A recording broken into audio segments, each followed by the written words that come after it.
So I am now hitting record, so we'll have it all recorded. I wanted to introduce you to Greg, my husband.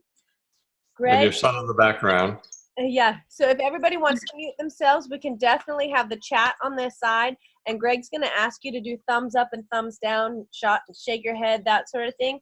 But yeah, if you mute yourself, then we won't be distracted. And then you can whisper to your friends off to the side, you know, like that. Okay. Anyhow, so yeah, I've got Amy muted. Sarah hopped off. I think she's going to try to be.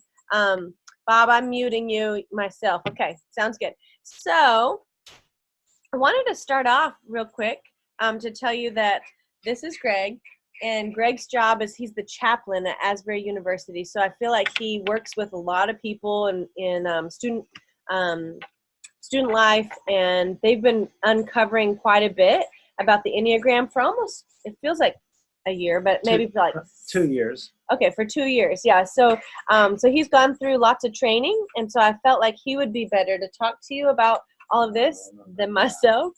And but before we begin, I wanted to remind you that you are a child of God, that God made you. In Psalm 139, it says, "You have searched me, Lord, and you know me. You know when I sit and when I rise. You perceive my thoughts from afar." And later on in verse 23 and 24, this is the key part. "Search me, God, and know my heart. Test me and know my anxious thoughts. See if there is any offensive way in me, and lead me in the way everlasting." So I think about learning more about ourselves. I'm reading this book. It's called, thumbs up if you've ever seen this book, The Road Back to You. Yeah, I knew it. This is a great read. Oh my goodness, it's so good. If you want to delve any deeper, this would be your next step. So after this call, and you want to read something a little bit more, it's called The Road Back to You. And feel free to type that in the notes, somebody in the comments, or writing it down. I love that Phil's writing that down. Yeah. So this is your next step, and that would be your own little journey there. But what I'm saying is that I want us as leaders to learn more about ourselves, so then we can know more about God, but then we can know more about the people that we work with. This is relationship marketing. This is not product selling. We could be doing direct sales. Sometimes it feels like direct sales, but I'm telling you, it's relationship building. And people are buying you more than they're buying the product. They're buying that they trust that you say it's going to work. They're buying you as their leader more so than anything else. I mean, we do have a product that sells itself, but they can get it from a lot of different places. They could just go ahead and get their own retail account, but we would like them to be associated with us so that they can have an educator. So they get to choose who their educator is. And what I want is I want you to become the best leader that you can be. So knowing yourself and who God made you to be is where we want to start with all of that professional development. From there, we can go lots of different places. So I've had somebody in my life say, well, this is just how God made me, when they had something that was not, maybe they were just hard to get along with. They were like, sorry, that's the way God made me. I'm here to say that there are some positives to who you've become, and there's some negatives to things that you've maybe brought from your past. Greg will talk a little bit more about what sins we're more tempted by and that sort of thing. So just to know those, then you can have a greater grasp on those. I love to know where I go under stress and where I go when I'm healthy. So then I can kind of keep a gauge as to where I am by my behavior and the way that I'm interacting with my family. One more thing, since I'm blue, it got to be a party, right? So I was like, well, what oil could I give away? I made a roller bottle of a really pretty oil. It smells so good. It's got probably cassia in there, but it's Fulfill Your Destiny. I thought, okay, as we are going through and we're learning more about ourselves, I hope that this helps us fulfill the destiny that God has created for us. So I want a little bit of interaction and that sort of thing. And if I get everybody head nods, I'm going to send everybody who's on this call one of these, okay? So I was going to just give one away. There's only 5 of you, so let's just be interactive.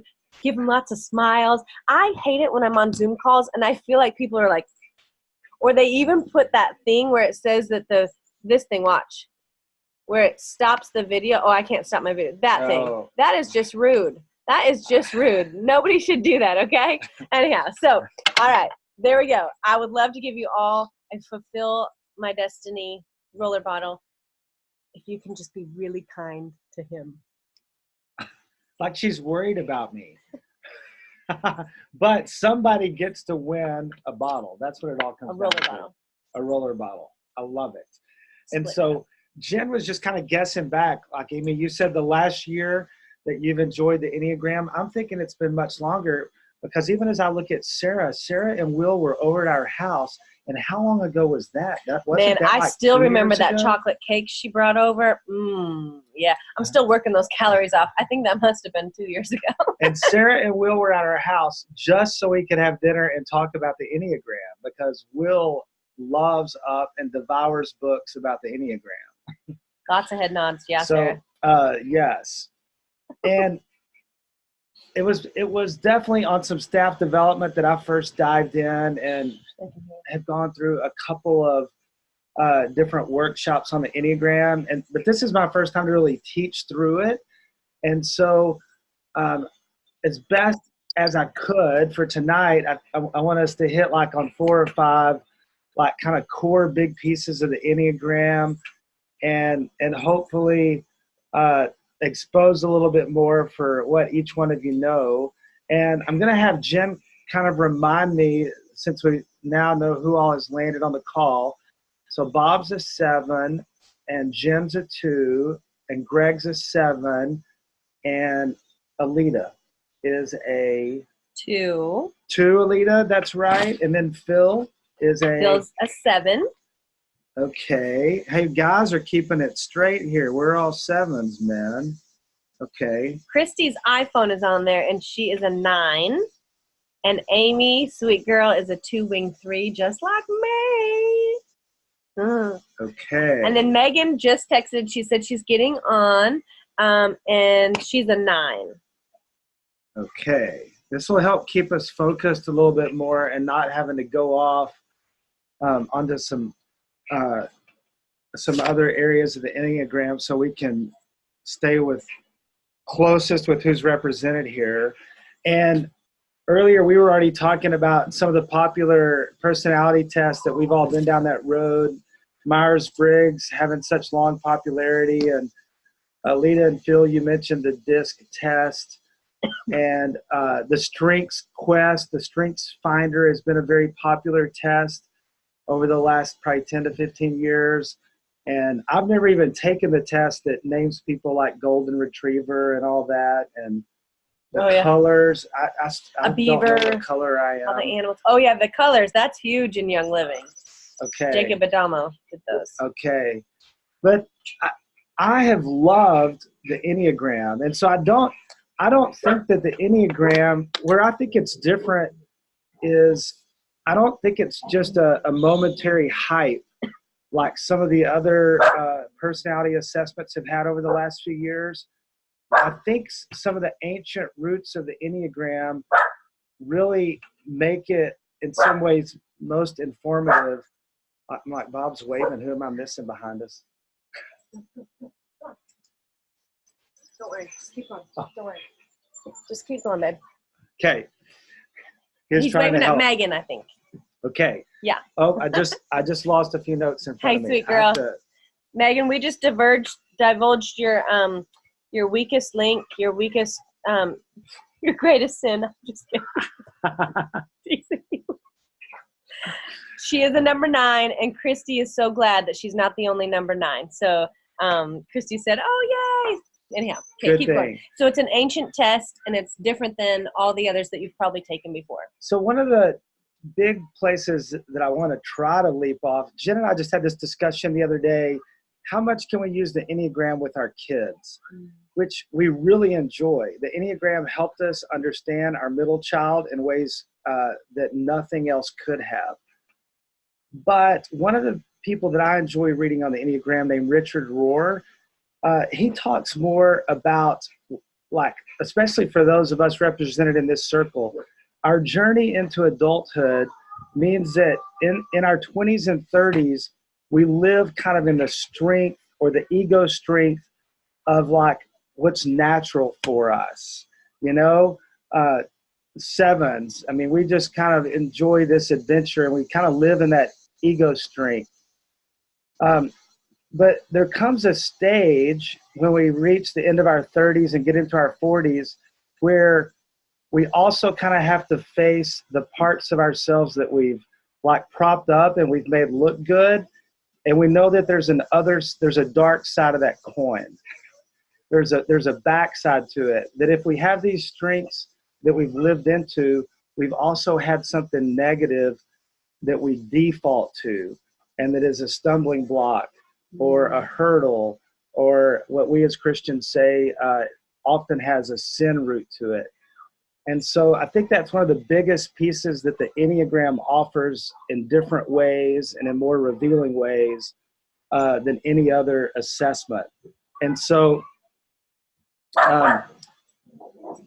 we get to that place of going, this is what I'm good at, but what's this other part that causes me to be my best and to grow into that.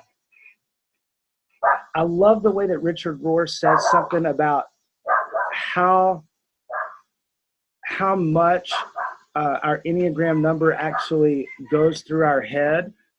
So I'm going to use a little paragraph that's just 3 or 4 sentences because he talks about, when he uses a strong word, he says obsessions. But he says, with the help of the Enneagram, we discover our own pitfall or our own spiritual sin. And even as we sit here and talk about building a business, we discover, you know, the things that will sometimes make us kind of feel like we're in the mire or we're stuck. So all those things. Okay, he's going to use a radical expression. He says, we'll note that it functions kind of like a sexual obsession. So don't let that distract us. But this is a Catholic priest that's writing this, by the way. So he says, young men supposedly have sexual thoughts and feelings every 10 minutes. So he's going to kind of build off that example to actually talk about our Enneagram number. He says it's the same with Enneagram energy. It determines who we are at least every 10 minutes. It's like an addiction. And so that's why when you delve into your number, and when Jen delves into a 2 and the passion of the 2 being pride, and when I delve into a 7 and the passion of a 7 being gluttony, that's why it's called passion, is that every 10 minutes as a 7, or fill in your number, and he says it's probably even closer to like every 5 minutes or 3 minutes. There's this pattern that sticks kind of into who we are. It's in our blood, it's in our bones, it's in our skin, it's in our breath, it's in our way of thinking, and it's in our gestures. That's how kind of ingrained we are in this orientation and in this Enneagram number. So that's the longest quote I'm going to read of the night, because my wife's going to quiver if I read any longer quotes than that. And we did not talk about him using the word sexual obsession. Sorry. This is not Lucy Libido. Come on. I've never been to that class, but I talk about him a lot. Okay, so what I want to take 7 or 8 minutes doing before we get more specifically into numbers is talk about the triads. And so if you've spent more than 5 minutes looking at the Enneagram, you've seen the circle, and you've seen that it kind of splits into 3 different triads. And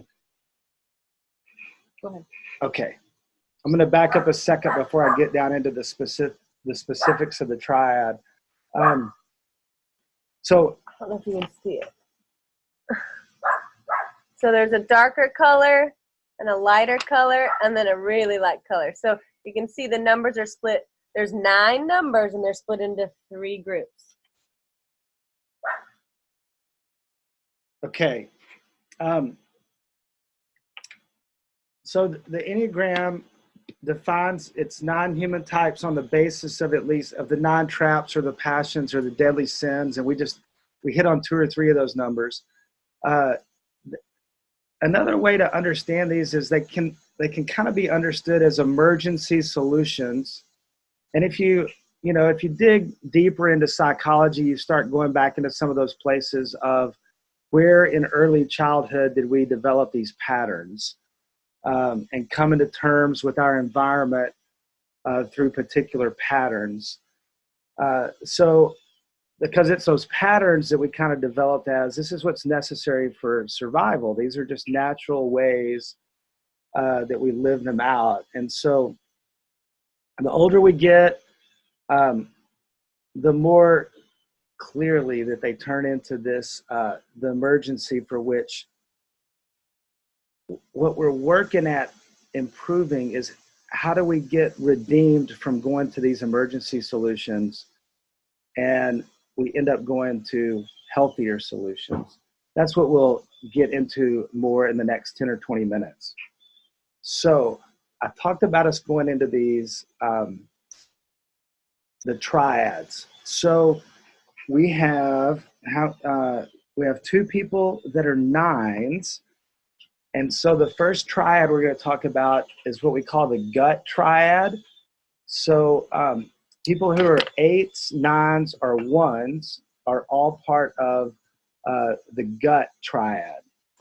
And I'll just hit 6 or 7 bullet points of what that means. If someone's in the gut triad, they realize that they process stuff immediate, very spontaneous. It's very felt. Life is a very felt experience and very intuitive. So that's kind of the center of gravity for them.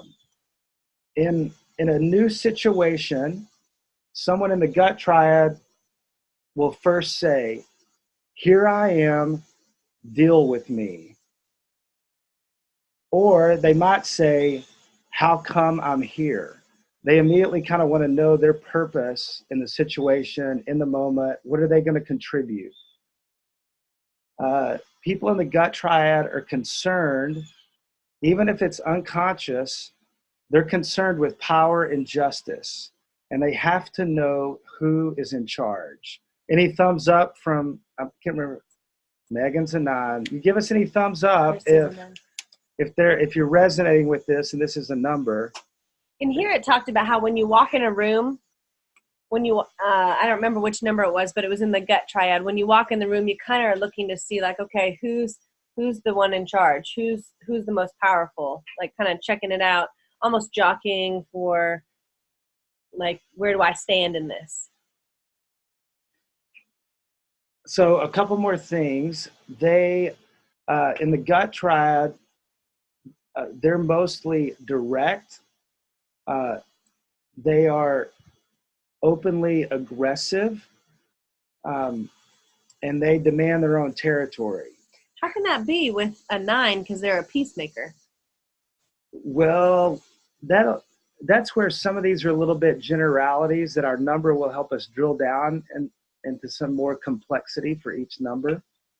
And we'll see if we can kind of uncover some of that. Okay, might have to speed up, sorry. So gut, they have very little access to their anxiety and fear. Christy says it resonates with her for sure. Okay, that's good to hear. Okay.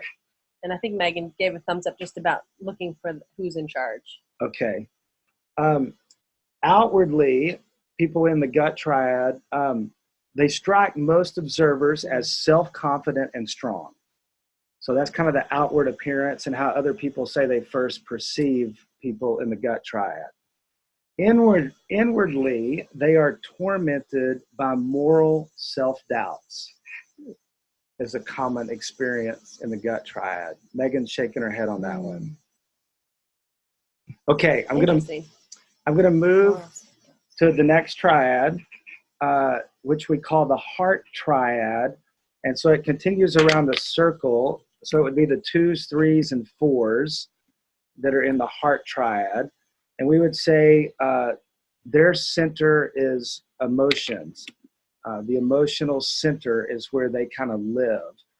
So 2s, 3s, and 4s are they're social and they are very devoted people.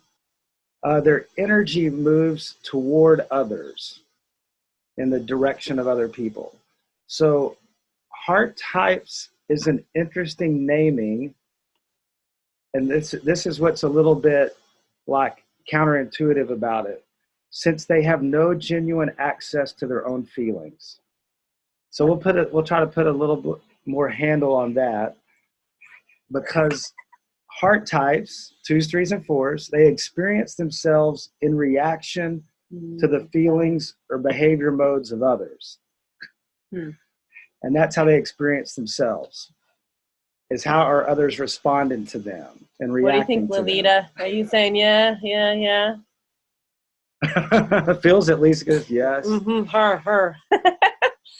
So so in the new situation, they ask, will you like me? And who am I with? And they're concerned with being for others. That's like, how am I going to be for the person that I'm with or the crowd that I'm with? They see life as a task that must be mastered, which leads to nonstop activism. They have a very well-defined sense of responsibility.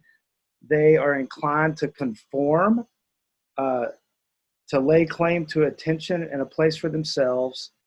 And it says that sometimes we come across as being know-it-alls. I wasn't going to say that.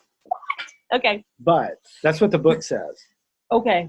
And they are ruled by what others think about them. And they often think they know what's good for others. Yeah. They 2s, 3s, and 4s repress their aggressions and they hide behind the facade of kindness and activity. Outwardly, they strike people as self-confident, happy, and harmonious. Inwardly, they often feel empty, incapable, sad, and ashamed. So there is the heart triad. Move on. Okay.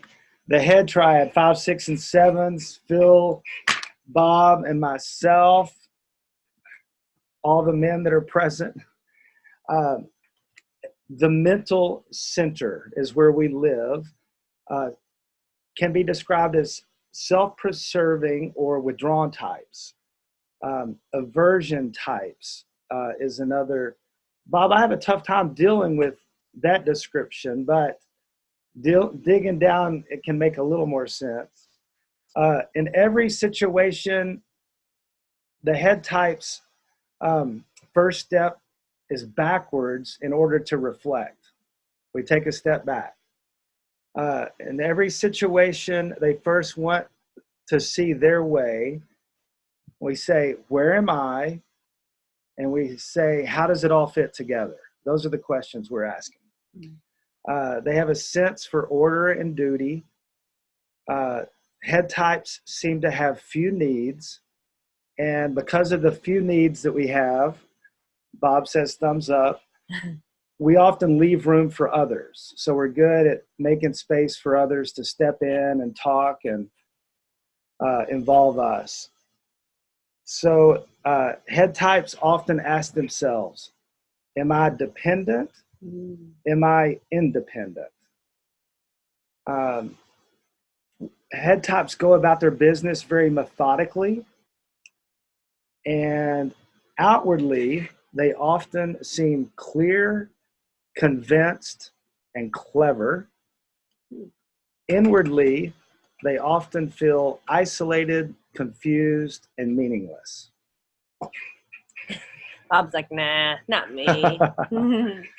On another day and another time, what we could do with some triads is also talk about like healthy spiritual practices for each of those triads. But that would be another time. So in 6 minutes, Jen, is that what we're aiming for? Yeah. Has everyone done some reading of their paragraph and kind of the basic response, basic description of your number? For sure, on yes. Sarah. Yep. We know. Okay. Megan will do it after class. Yeah. Okay. Maybe Christy has. I think what we'd love to do for especially 2 7s and 9s is hit about 5 or 6 other qualities of these specific numbers. So we're getting a little more detailed now that we leave the triads behind. So I think I'll start with 2s. And we know that the 2 is most often called the helper. And I'm going to hit the basic fear of the 2 is being unloved. The basic desire of the helper is therefore to feel love. The temptation for the 2 is to deny their own needs.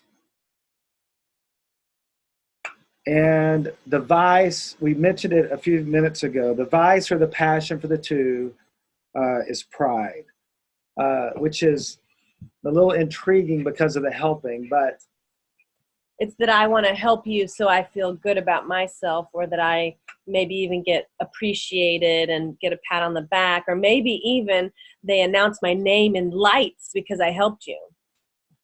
And then the virtue of the 2 is humility. And I think if we had more time than we do tonight, when y'all have looked at the Enneagram circles, you see arrows on those circles from numbers. And there's 2 lines from every Enneagram number. One of them goes towards another number, and it represents where you go in your strength and where you go in your maturity. The other,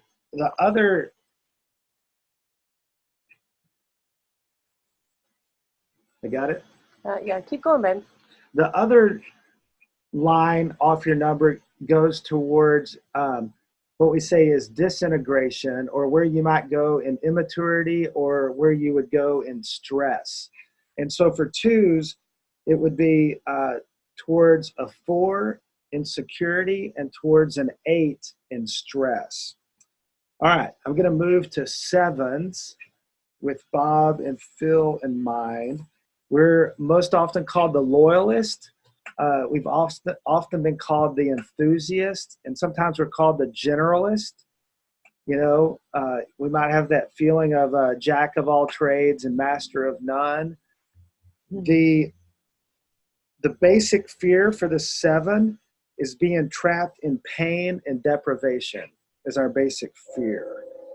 Our basic desire is to be satisfied and content. So the temptation that 7s often face is thinking that fulfillment is somewhere else.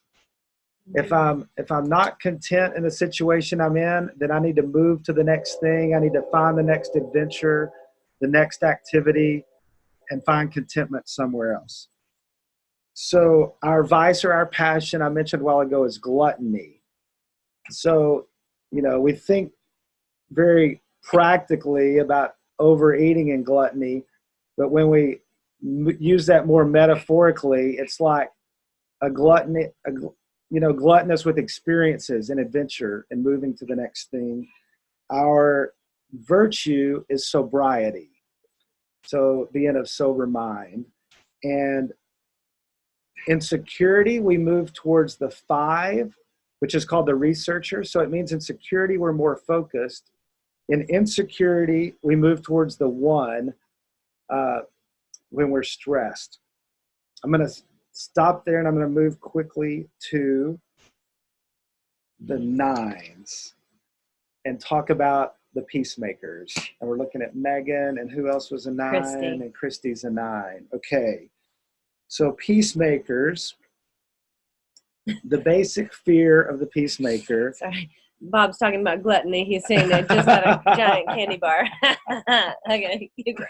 I'm probably going to have ice cream at 11 o'clock tonight, Bob. Thank you. So